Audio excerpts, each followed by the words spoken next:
उनमें से कुछ लोगों का हम आपको विवरण करना चाहते हैं कि जैसे मैं भी एक 1982 में ही हुई हूँ, लेकिन मुझे भी इन सब चीज़ों के बारे में नहीं पता था। जब आरपी सिंह जी ने मुझे बोला कि आपको इसके बारे में कुछ बोलना है, तो मैंने जैसे सर्च किया गूगल में, कुछ हेल्प आरपी सिंह जी से ली, तो आप मानोगे नहीं, जब मैंने ये चीज़ पढ़ी तो मुझे ऐसे लगा कि जैसे मेरे साथ ही वो चीज़ें हो रही हैं।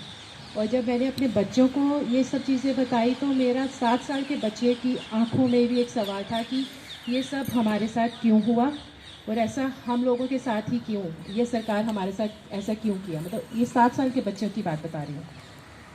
भागी कौर त्रिलोकपुरी से तिलक विहार चली गई। 1984 में उनके पति और 7 रिश्तेदारों की हत्या कर दी गई। बाकी सभी के लिए नरसंहार 32 साल पहले हुआ था, लेकिन भागी कौर के लिए ऐसा लगता है जैसे ये सब कल हुआ हो। वो आज और उनका परिवार आज भी दंगा पीड़ित हैं और न्याय का इंतज़ार आज भी कर रहे हैं, जिसके वो हकदार नहीं हैं। मतलब उनको अन्याय मिला है, उनको न्याय अभी तक नहीं मिला। शांति देवी त्रिलोकपुरी से तिलक विहार चली गई। उनके पति और साले की हत्या कर दी गई। उन्होंने मेरे पति और देवर को तलवारों से मार डाला। मेरे देवर का पेट काटकर खुला पड़ा था। भगवान मेरे दर्द का गवाह है। हम पानी की भीख मांग रहे थे। 1984 में हुए अत्याचारों की तस्वीरें मुझे आज भी सताती हैं। ये श्री शांति देवी जी बोल रही हैं। लक्ष्मी कौर मंगोलपुरी से तिलक विहार चली गई। उनके पति, 5 भाई और अन्य रिश्तेदार मारे गए।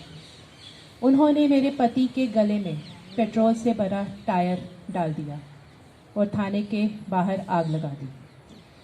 भीड़ में से एक अधेड़ उम्र का आदमी रात को वापस आया और मुझे गलत तरीके से छूने की कोशिश की।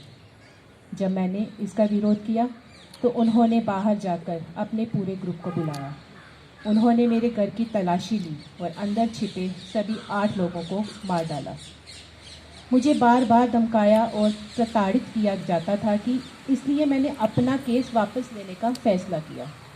आप में से भी बहुत सारी लेडीज़ होंगी जिन्होंने अपना केस वापस लिया होगा। मैं इसका पीछा करने से डरती थी। सरकार को आकर देखना चाहिए कि हम कैसे रह रहे हैं। हुकुमी कौर त्रिलोकपुरी से तिलक विहार चली गई। उसने अपने पति, देवर, ससुर और अन्य 11 रिश्तेदारों को खो दिया। मेरे परिवार के लोगों को हमारे घर के मुख्य दरवाजे पर जिंदा जला दिया गया। 3 दिन बाद मेरे पति की हत्या कर दी गई। उनकी आंखें निकाल ली गई। बिना किसी न्याय के 30 साल हो गए हैं। हम असहाय हैं। सुंदरी कौर सुल्तानपुरी से तिलक विहार चली गई। उसने अपने पति और परिवार के अन्य सदस्यों को खो दिया। मेरे पति एक ऑटो चालक थे। उसकी कई बाहर हत्या कर दी गई। मैंने उसका शव भी नहीं देखा। हमें थाने में उसका जला हुआ ऑटो ही मिला। मैं अभी भी 1984 के दर्द से पीड़ित हूँ। न्याय कहीं भी करीब नहीं है। उन्होंने हमारे पास जो कुछ भी था उसे लूट लिया और हमें कुछ भी नहीं के साथ मरने के लिए छोड़ दिया। ये तो बहुत कम लोग हैं जिनके बारे में आज हमने आपको 5 लेडीज़ के बारे में बताया। तो अगर समय हो तो मैं आरपी सिंह जी से आगे चाहूँगी कि एक भागी कौर जी के बारे में आपको बताना चाहूँगी, जो उन्होंने खुद अपनी बीती जनसत्ता के चीफ रिपोर्टर आलोक तोमर और अन्य पत्रकारों को बताया था। घर के 10 आदमियों को दंगाई जिंदा जला चुके थे।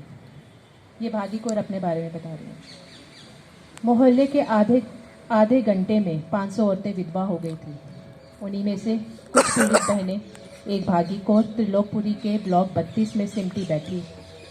सुबह आंखों के सामने अपने पति और परिवार के 10 आदमियों को दंगाइयों के हाथों जिंदा जलते देखा था और अब रात को यही कमीने इनकी इज्जत लूटने आ गए थे। ये कहते हुए भागी कौर के अंदर मानो ज्वालामुखी धधकने लगता है। दरिंदों ने सभी औरतों को नंगा कर दिया था। हम मजबूर, असहाय औरतों के साथ कितने लोगों ने बलात्कार किया मुझे याद नहीं है। मैं बेहोश हो चुकी थी। शराब के नशे में चूर कमीने अपनी हवस पूरी करते रहे। ये कहते हुए वे फफकने लगती है। पास बैठे गोपी कौर भी उसकी हाँ में हाँ मिलाते हुए उस मंजर को याद करती तो चुन्नी आंसुओं को पोंछने के लिए कम पड़ जाती है। किसी को नहीं बख्शा, चाहे कोई बूढ़ी हो या छोटी बच्ची। शायद सैकड़ों कमीनों ने अपनी हवस पूरी की होगी। हैवानियत का वो नंगा नाच ये विधवाएं कभी नहीं भूल सकती। जब कोई 1984 भूलने की बात भी करता है तो तन मन में आग लग जाती है। इतनी बेबस और लाचार हो चुकी थी कि चीख मारने की हिम्मत भी जवाब दे गई। चीख मारकर बुलाते तो भी किसे? पूरे सिख मोहल्ले में 500 आदमियों को जिंदा जला दिया गया था। पूरे के पूरे मोहल्ले की औरतें विधवा हो चुकी थी। शायद भगवान भी कानों में रुई देकर सो गया था।